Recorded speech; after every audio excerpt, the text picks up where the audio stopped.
we're standing here at Kasane Airport, waiting to do our first international flight across to Livingstone in Zambia. The wind's a little bit gusty, but we're going to go and see what it looks like up there. So we're going to go get through customs, immigration, and hopefully we make the 60-kilometer or so flight quite quickly. Jeff, it's been a very interesting last 48 hours. I've sold my microlight to Moya, who is a Botswana national who has an ambition of starting a microlight school in this area.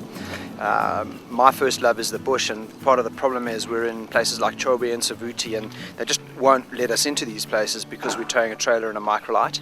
And I just think it's that time in my life where I'm happy to sell it, and we've reached an arrangement. So the two of us are going to head off for a couple of weeks and see what animals there are, and then we're going to link back up with the gang, hopefully at Moya, which we're really looking forward to. And I want to use it for tourists, for flips over Chobe National Park. And it is slow, and it will be good for tourists because they will manage to see animals at a slow pace. Catch up with you in Moya. Right. Well, look forward to seeing you. Yeah. Okay. Yeah. Goodbye. Bye. Well, we've been out shopping in Kasane and got all the provisions, and we got back to the airport, and Matt and Pauline are still here. Unfortunately, the wind's too strong for them to fly, so they're waiting till this afternoon. So do you hope it'll be okay this afternoon then? I've chatted to the Met office, and they reckon from around 3 o'clock it's going to be 4 to 5 knots, which will be down from about 20 knots when we try to put the wing up a little bit earlier.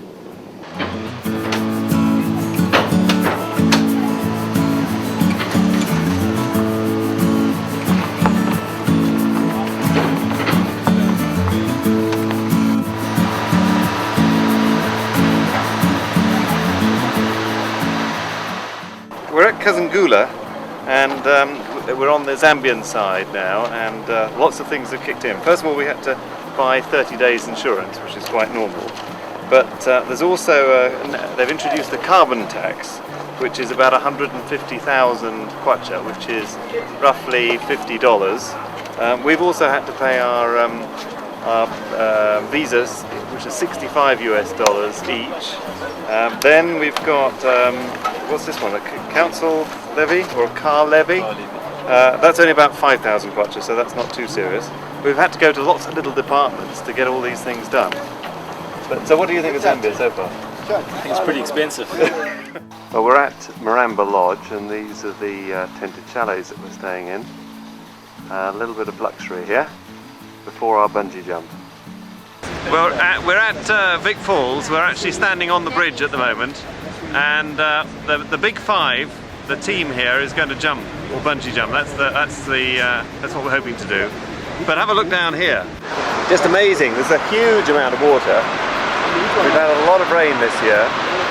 Okay, we got a few problems though. Pauline is under the 40 kilogram limit. I wish.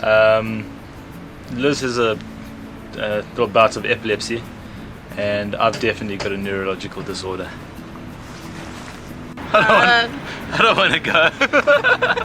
Darren, if I do it, will you do it? Because I'm the oldest and you're the youngest. It is so scary. Seriously, you just walk over that bridge and you see how high it is, and it's so frightening. Just walking over it. It's $90 per jump, and if you don't jump, you don't get it back.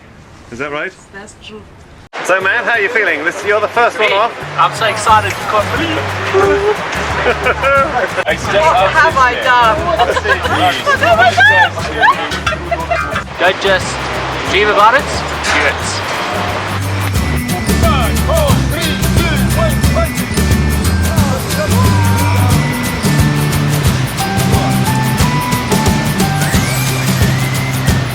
Our next one is Liz. Liz, time to fry. Liz, come over here. On our scary Now step into our scary office. No, I really don't want to go. I don't like heights. Well done, Lizzie.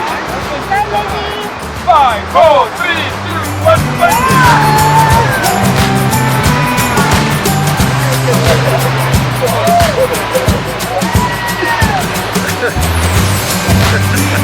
Well done, Lizzie. just amazing.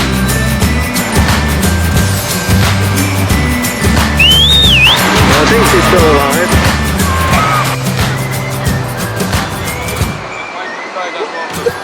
Hi Darren, good luck.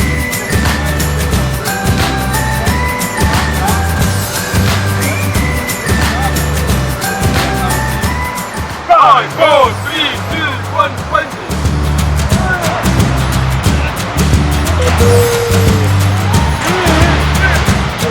I'm gonna do it. I never thought I would, but I'm gonna give the biggest jump. I hope. Anyway, we'll see. I'll see you at the end.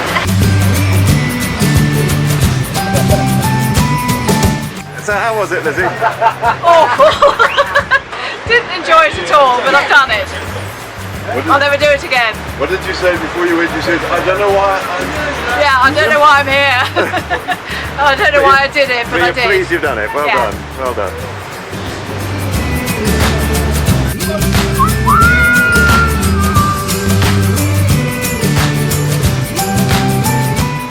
This is for Sky High for Africa and for Ripple Africa, and we're raising money to plant trees in Malawi. We want to plant 4 million trees a year.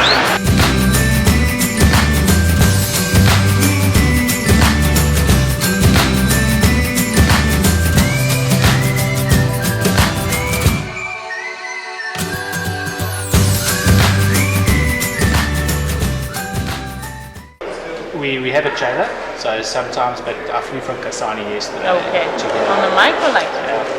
Okay. So would you fly on a microlight? Oh no. Why not? I'll tell you what, I don't have that much guts, I guess. No, I wouldn't. You wouldn't? No.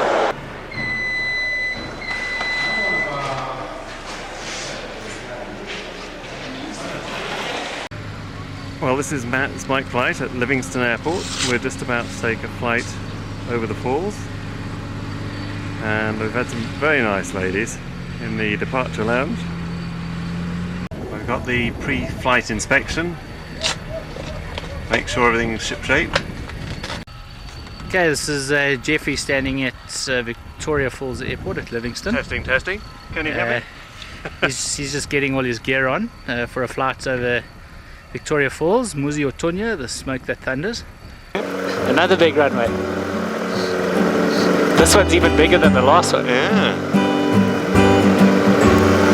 Zulu Uniform Delta Uniform Romeo, on reaching clear, enter, backtrack runway 10. Backtrack runway 10. Okay, Jeff, you ready? We're ready.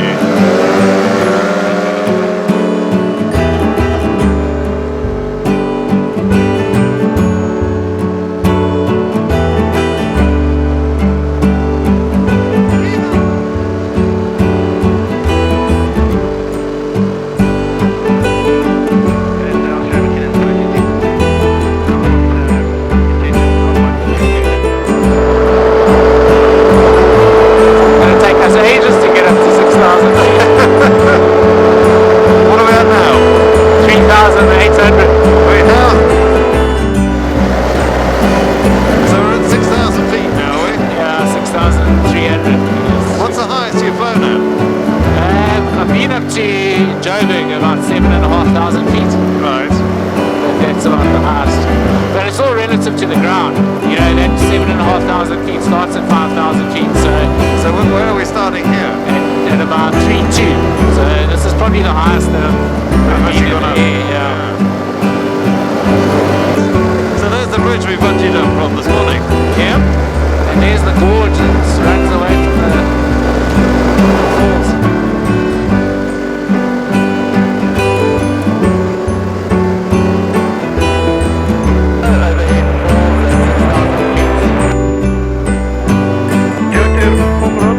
Requesting rejoining. Rejoining. We're going to land on that little black airstrip there. Let's see how it goes.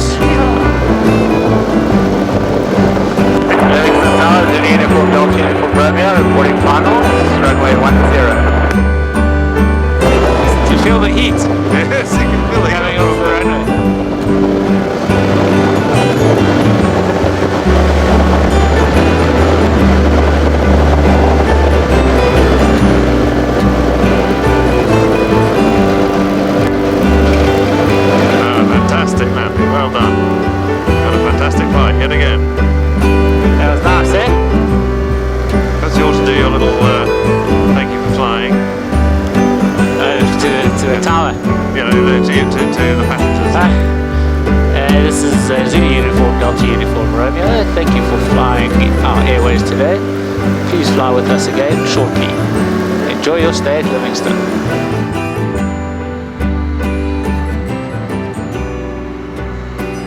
Well, the microlight's being put away for the night now, all wrapped up in his orange pyjamas.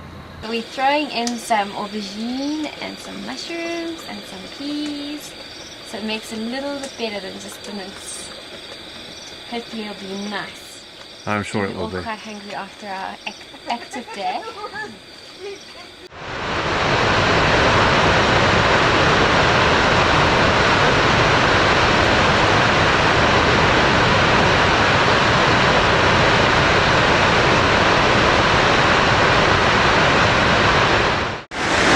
So Darren, this is your first time to the falls. What did you think of it? Just unbelievable how huge the thing is, and obviously how wet it is as well. You just walk across that bridge and you feel like you're just going through a complete thunderstorm. This is absolutely gorgeous. It's unbelievable.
Well, we just arrived in Mazabuka after a drive from Sinazongwe, and we've met up with Matt. Hi Matt, well how was the flight then? The first hour and 3/4 or so was very nice, and the last half an hour was very shit. It was bumpy as hell, and I think those 17 knot winds that the Met spoke about were true.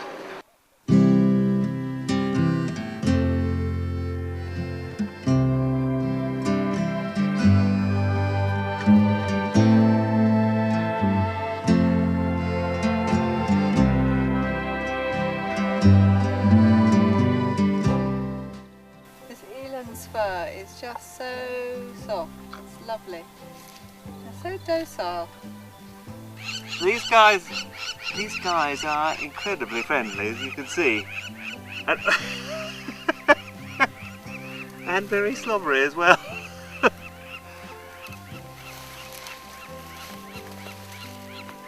Honestly, we keep trying to take some pictures of these chaps, and they keep coming up to the camera and get right up close and almost gobble the microphone on the end.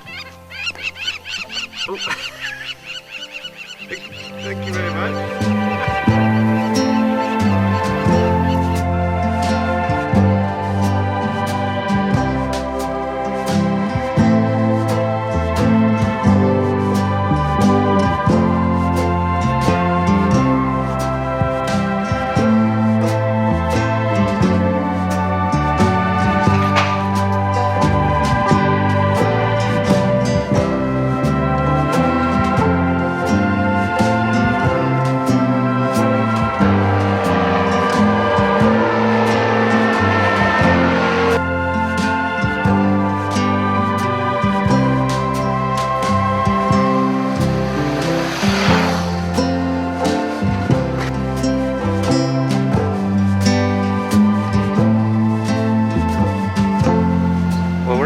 Lusaka now, and we haven't seen this much traffic on our whole journey.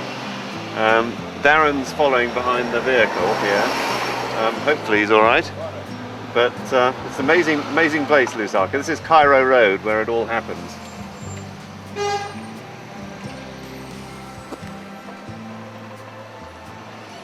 Hi Matt, we've just arrived at Rafunza. Yeah. And what happened this morning?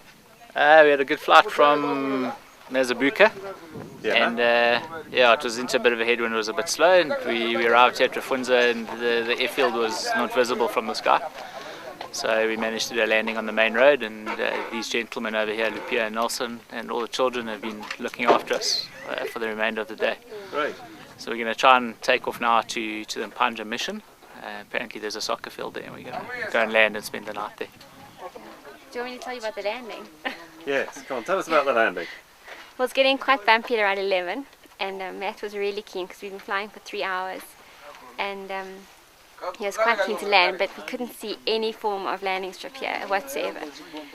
So we circled a few times, and there was a soccer field at the school, which we thought would be great, and then we went around again. It was full of kids. We thought you can't land there, and then we tried the road a few times, and on the third time Matt said, "I'm landing."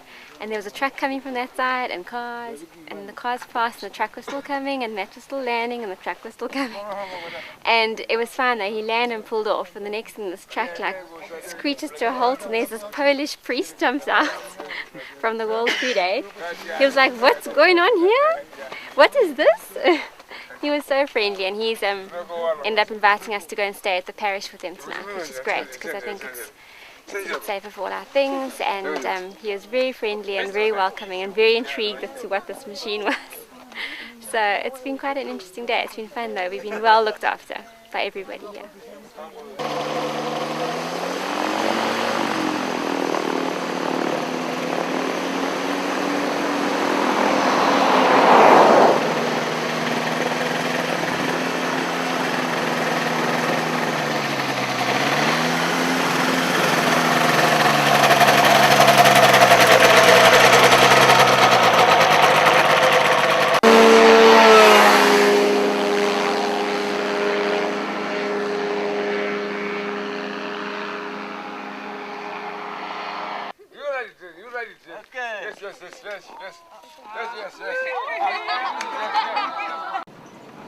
Well, we've just met Matt and Pauline, and they've taken off on the road, and we're trying to find this mission, which was about 6 kilometres down the main road and then 6 kilometres off. And we found this little track, and we think it's down here, and people say that the football pitch is just a few hundred metres away, or one person said it was 1 metre away, but we've been going for about 6 kilometres down here, and it's still not arrived yet, and look at it.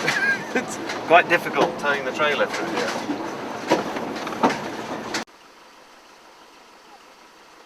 Is there a football pitch down here? It's too near. It's too near? Yeah. Good. So we should see it shortly? Yeah. Yeah. Good. Thank you very much. Okay. Thank you. Bye-bye. Whoops. Well, we're still going, and we're not there yet, and everybody keeps giving us different directions. We've got a man on a bicycle now who's trying to show us the way, but it's certainly well out in the back and beyond, this place. I only hope it's the right mission and the right football pitch. We'll probably get there and find there's no little plane there. Oh, this is beginning to look a bit more hopeful. Well, we've just arrived, and we've been told that the plane has crash landed. So I'm just going over to have a look. You're together? We're together, yeah. Yeah, so let's go over and have a look. I don't quite know what there is here.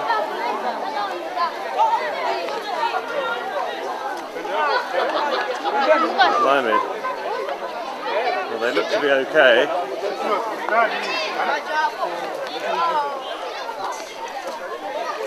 Hi Matt. Matt, you're okay? Yeah, we're fine. So what happened? We just came in to land on this football field, and I think it was a mixture. We were a little bit quick, it was a little bit tight, and there wasn't enough place to stop. So we had an accident. We've broken the bit trapped quite badly, but you're both okay? Pauline and I Yeah, are we're both fine. Yeah? Yeah, we're fine. You're okay? Yeah, we're We're fine. fine. Which is, Well, that's the main thing. yeah. So we just want to get this wing down and Okay. back to Yeah. So let's have, excuse me? Yeah. Oh, blimey, yes. The time now is 6:20, and what we're doing is we're putting the trike onto the trailer so that we can actually take it back to the mission. We've got, as you can see, lots and lots of people around here. Just have a look around here to my right here. Lots of people.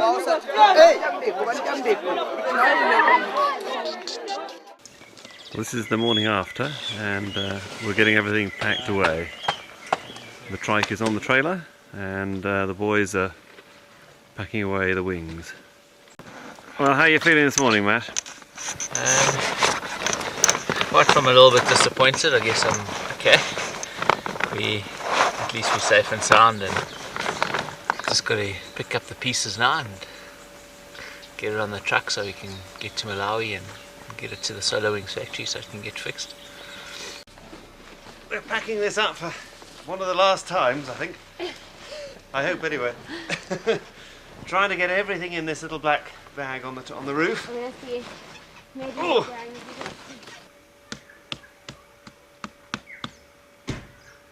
Right, so this is our small green wash bag. There's not much in here, but it's very heavy and very big. Okay, so this is the next morning. It's still quite hard to understand really what happened, because we came in from that side and used the diagonal of the runway to land on to give us the longest stretch. And the track just didn't seem to stop, and we kind of got to the end of the field and we ramped over this little bit here. And then I think what happened was the wing just clipped this tree over here.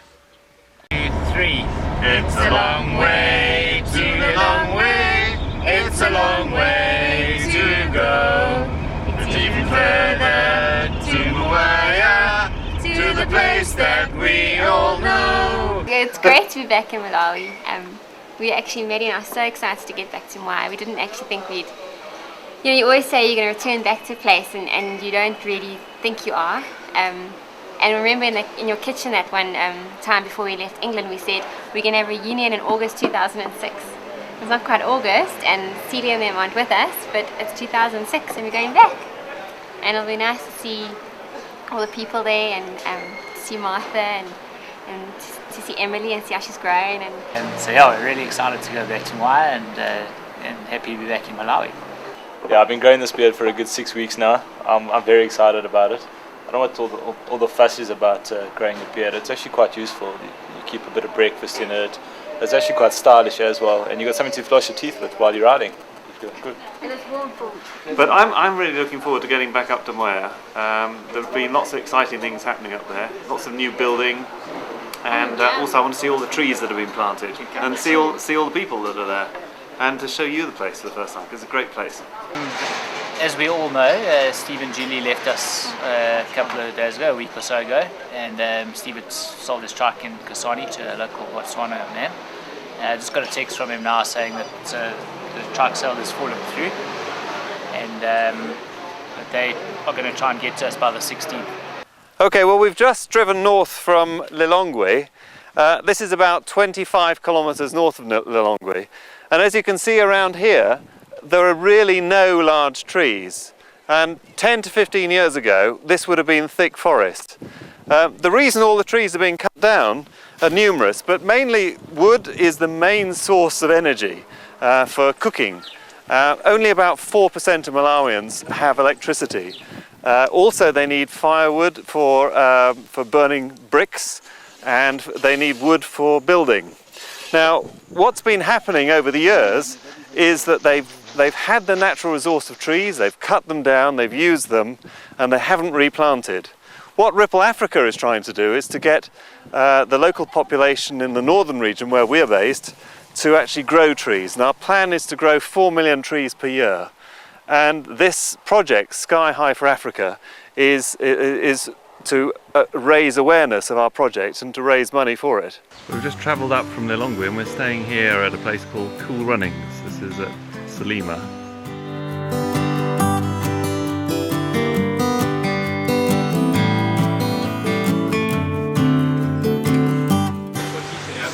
paying the bill with these little t-shirt money that we made.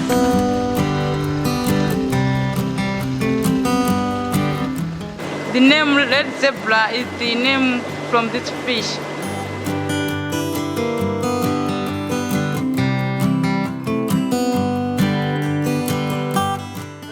Got this bike brand new for the trip, and we've clocked up 8,000 Ks.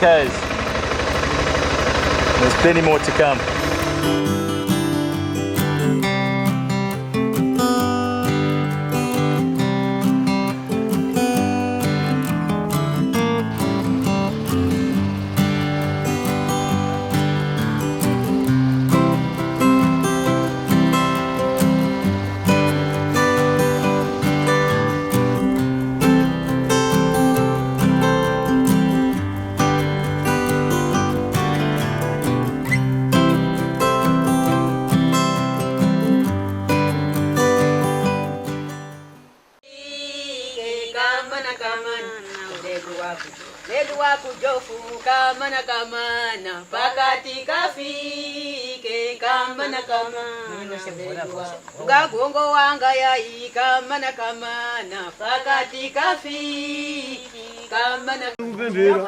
Hello, Force. Hello, Jeff. So where are we this morning? We are now at Pundu, where RIP Africa have just started a tree nursery, and after funding this tree nursery project, we have also started another project which is alternative clay stoves making.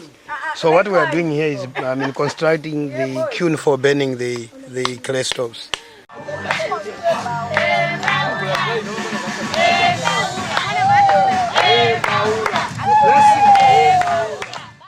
Well, we're at Moya, and we've got 12 volunteers here and the big 5, and we're about to play some games on the beach and then have a nice sangria evening with some nice tasty nibbles.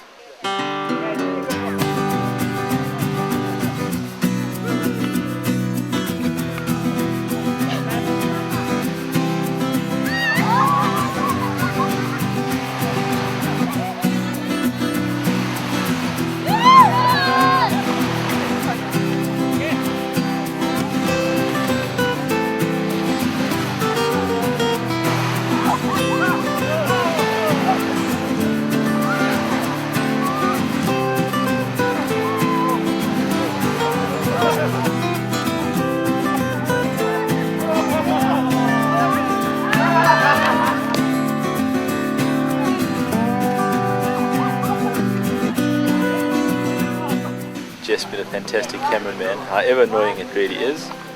But we're here at Moya Beach, Malawi. A whole bunch of new friends, volunteers. Okay, I have to get everyone to say cheers, Moya. 1, 2, 3. Cheers, Moya!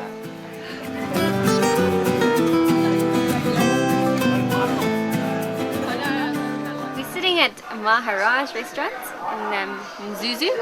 Some nice curries. Emily came along with us just to get a few things for school. Emily Nkome is at Bendawi Secondary School, and Maddie and I are paying for her to finish her schooling there. She's a very hard worker, and I heard she had a very good report this year, although we haven't seen it yet. So, are you enjoying school? Yes, I'm enjoying. Are you working hard? Yes, I'm working hard. What subjects? And what subjects are you taking? English, math, physical science, history, geography, social studies, agriculture, and then home economics.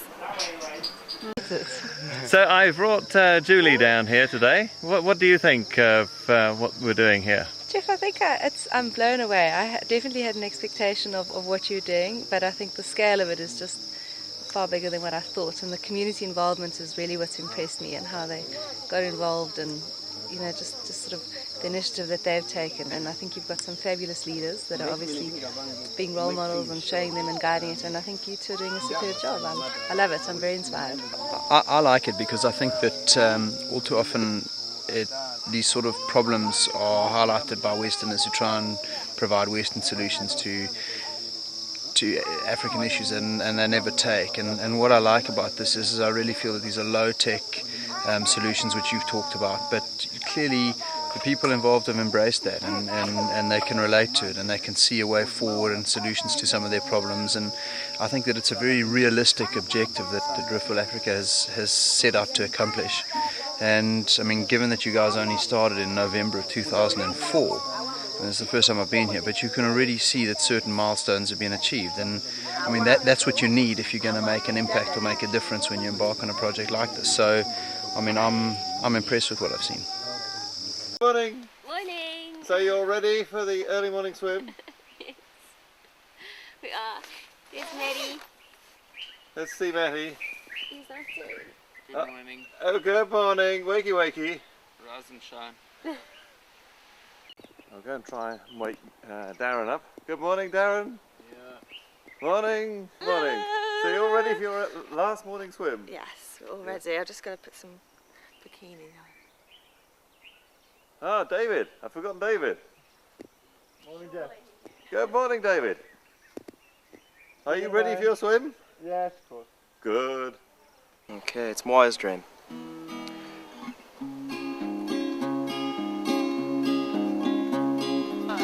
Sunny and Moya, and it's early June. Sun and the sky just like a big balloon. This is the prettiest place I ever seen.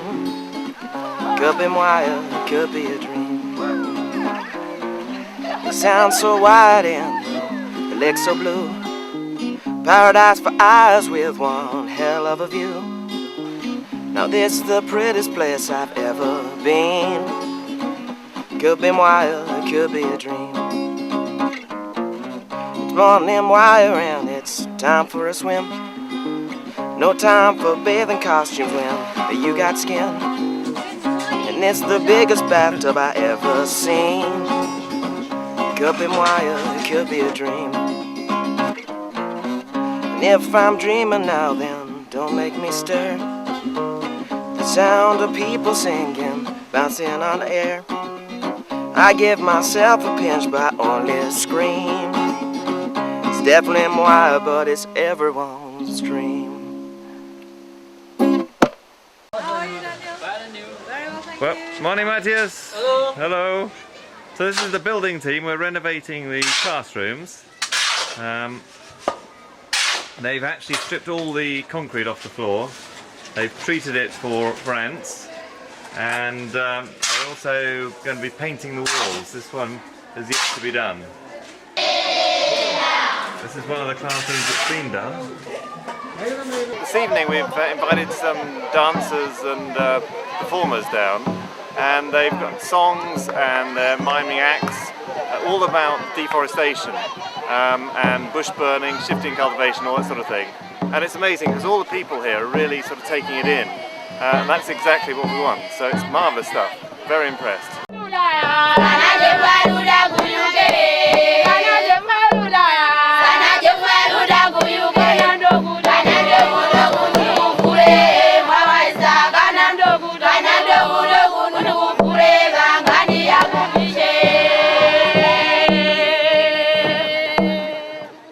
So Bobby, Yep. how have you enjoyed it here at Moya?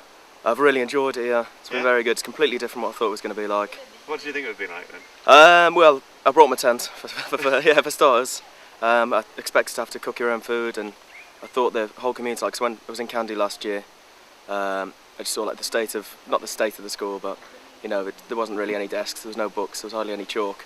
And then you come to an area like this, which obviously it's been like that at one point, and the work that Ripple Africa's done has meant that the kids can have like books, the kids can have desks, the kids have got chalk and all the pencils and pens they need. So it's really good. Really enjoyed it. Great. And you've enjoyed the teaching, have you? Yeah, really enjoyed the teaching. The kids are brilliant, so yeah, it's easy enough. It's they actually really want to learn. And So what's going to be your real memory of the place? there's just going to be too many, I think. Yeah, there's just obviously the World Cup in the Daniel Malingo's house with 200 people crowded around a small television, and yeah. But apart from that, it's just everything. The whole place is beautiful. Great. Right. Well, thank you very much for everything you've done. No problem. Thank you. Yeah. Okay. Okay. We've just arrived back in Lilongwe, and we're flying tomorrow. This is the end of the journey for us, and we've driven 9,500 kilometres in Jabu, and no problems at all. Been absolutely brilliant. and we've loved driving him. Sorry.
Sad to see them go? Yeah, it's very sad to see them go, and I think you are as well.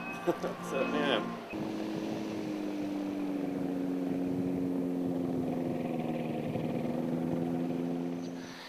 In terms of the overall trip, unbelievable, awesome people, awesome experiences, and something that I'll remember for a long time.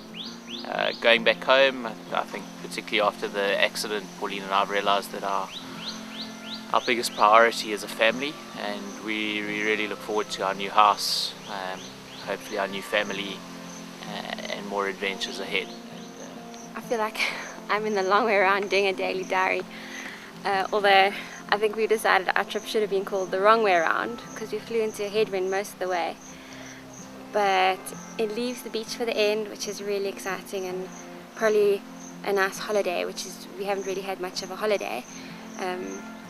But it's been an awesome trip, and I think, you know, everyone in the beginning wants to get something different out of the trip, and for Maddie and I it was a great adventure. We wanted an adventure before we settled down, and I think we've definitely had that. We've had a lot of fun and a lot of nice experiences we'll always remember. I think for me the highlight was definitely flying over the dunes at Sources. It was the most amazing experience. And the most awesome feeling being up there, flying over those dunes at dusk. Most important kind of answer that I was looking to get was, you know, just to learn something about myself. You don't really go on a trip like this really that much hoping to see amazing places, bungee jump off very, very tall things, do crazy stuff and ride a bike around the world. You go on a trip like this to get a better picture of yourself and what really matters to you. So what I found about myself and people is that we're really, really resilient. We don't really need that much. All you really need is a mattress that blows up, or even a sheepskin, and you know, just a bowl of cereal. You know, coming out to Malawi, you see that even the most basic things that people need are sometimes impossible to get. So I think that's kind of what I want to do differently when I get home. Is I just want to live a much more simple life, and I know now what a man really needs. You know, another thing that a man needs is a good partner. You know, I've come on this trip with a trusty motorbike as my companion, and the other guys obviously with their wives and husbands and partners. So that's really shown me the importance of a good partner in life. Doing a bit of a road trip through Africa has always been quite appealing to me. So it's turned out to be a lot further than what we thought. I think anticipating the distances we didn't even think about. How on earth we thought we were going to get Tanzania in amazes me still. I think highlights of the trip have been certainly the 7 of us, just complete strangers, getting together and getting on so famously. I think it's remarkable that we haven't had any major fallouts. I think it's the dynamics of the group has been very interesting, and certainly each individual person has brought their own little personal influences in, and it's been super. I loved the quad biking in Swakopmund in Walvis Bay. I think that was superb. I love meeting up with my sister and Chris. Coming to Moya here and experiencing the just beauty of the humans and the people here has been incredible. I think Jeff and Liz, you're doing such a superb job with Ripple Africa. I think, and you can really see it, the community appreciates it, and they certainly are warm and friendly. I came on this trip for two reasons. One was to find adventure, to live out a childhood dream of traveling through Africa, and the other was to find some answers about what I want to do with my life, the next 40-50 years of my life. With regards to the former, we certainly had adventure, probably crashing my microlight on landing kind of sums up as much excitement as one could hope to have. Fortunately, we're fine, and Liz and I are both fine, but that nonetheless was a bit of a wake-up call. And with regard to the latter, this trip has really afforded me some breathing space to think about what's dear to me, and has allowed me to reflect on what I've done so far and what I'd like to achieve. And I really feel that the sabbatical has given me the opportunity to weigh up what I seek in terms of a standard of living versus quality of life. And there's no doubt that these precious few years that we have should be spent laughing and experiencing and enjoying and interacting with people. I've learned that about myself, I guess, seeing people from the west coast of Africa to the east coast of Africa, that life is harsh and nothing comes for free, and those that do well because they're industrious, they're hardworking, they come up with good ideas, and you just have to persist. There are no such things as handouts, and whether you're South African, Malawian, that applies. And I realize that I have the propensity to work, and I want to do that when I get home. I'm really looking forward to the next chapter of my career. The world, I guess, is a harsh place, and everywhere I've seen amazing fellowship and people helping one another within communities, and that community living has tremendous appeal for me. But I do think that when I get home, I'm going to find a place to live where I have a lot less stress, unnecessary stress, such as traffic and some of those first world evils that just detract from a quality of life. I think anyone wanting to do a similar trip, I would say, think ahead, travel lightly, definitely travel lightly, and leave your worries behind. Well, we're at the end of our trip now, and we've been away for very nearly 10 weeks, away from the UK for very nearly 10 weeks, and on the road for the last 7 or 8 weeks, and it's been an absolutely fantastic adventure. We've had such fun. Everybody's got on really, really well, and it's been a great experience, a lovely adventure. I've seen lots of places and new things, and it's been fantastic. I think the biggest thing for me is that I've been pushed outside of my comfort zone, most definitely when I went bungee jumping at Vic Falls, and to a lesser extent when we went quad biking, but I really enjoyed that. I hated the bungee jumping. I'm going to miss everybody. I'm really looking forward to getting home and seeing Ian and Rory and the cats, and getting back to sort of real life, if you like. But we've had such fun, and I'm going to be very, very sad to say goodbye to everybody. We've had a wonderful, wonderful time and a lovely stay here at Moya. My thoughts on the trip. I mean, it's really just been a most amazing experience. And I think first and foremost, I have really enjoyed the people on the trip. We have been such good friends, we've had such a laugh together, we've had really very few, if any, difficult times, and lots of really memorable occasions. The countries we've travelled through have been brilliant. I mean, I enjoyed travelling through South Africa. I haven't been there for many, many years. And when we first started the trip, Matt was actually able to fly point to point, which is really what the trip was all about. We then travelled up into Namibia. Namibia I've never been to before, and I'd heard lots about it. And I'd love to spend more time there. I think, although we've had 8 weeks or so for this trip, it really isn't anything like enough. I mean, you could probably spend 4 or 5 weeks just in Namibia very easily.